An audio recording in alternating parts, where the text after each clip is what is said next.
नमस्कार साथियों, कैसे आप सभी लोग। आशा करते हैं आप सभी बढ़िया होंगे। एनसीईआरटी कक्षा 10वीं में जो हम पढ़ रहे थे उसमें रेगुलर क्लास में हम आगे पढ़ेंगे 3.1 के संगत असंगत वाले क्वेश्चन।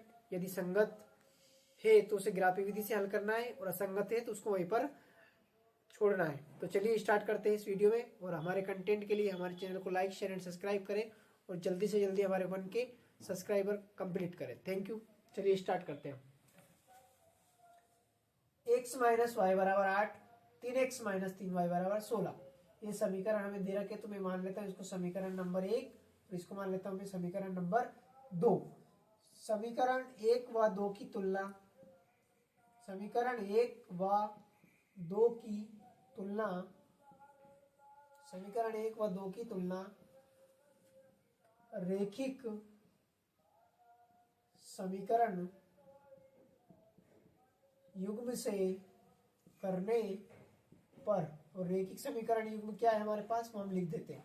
तो रेखिक समीकरण युग्म में a1 का मान क्या है, तो a1 का मान x के आगे कोई संख्या नहीं है मतलब 1, b1 का मान यानी y के आगे कोई संख्या नहीं है लेकिन चिन्ह माइनस का है तो माइनस का 1, c1 का मान कितना है हमारे पास 8 है तो 8 रखा। फिर a2 का मान क्या है, तो a2 का मान हमारे पास 3 है तो 3 रखा। फिर b2 का मान क्या है, b2 का मान माइनस के 3 है तो माइनस के 3 रखा। c2 का मान क्या है 16 है तो 16 रखा। अब इसको लिखना है, बस इसको लिखना है इसलिए मैं लिख देता हूँ।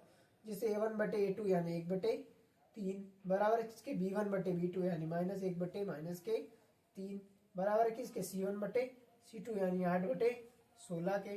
ये माइनस से माइनस कैंसिल, तो यह क्या बचा, इसको इधर लिख देता हूँ मैं।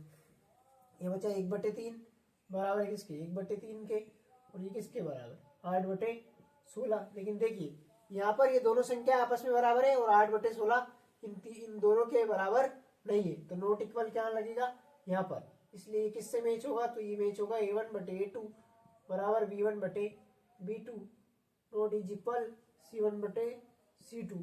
तो यहाँ पर हम लिखेंगे इसलिए समीकरण युग्म कैसा होगा, तो समीकरण युग्म असंगत होगा। कैसा होगा, असंगत होगा। किसके कारण होगा भाई, तो ये सूत्र किस में लगता है, कोई हल नहीं होने के कारण समीकरण युग्म असंगत होगा। और जब भी असंगत की बात आए हमको सवाल पर वहीं खत्म करना है, और अगर संगत की बात आती तो हम इसे ग्राफी विधि से आगे सोल्व भी करते। तो इसका एक अच्छे से स्क्रीनशॉट आप लीजिए और हमारे चैनल को लाइक, शेयर एंड सब्सक्राइब जरूर कीजिए। धन्यवाद।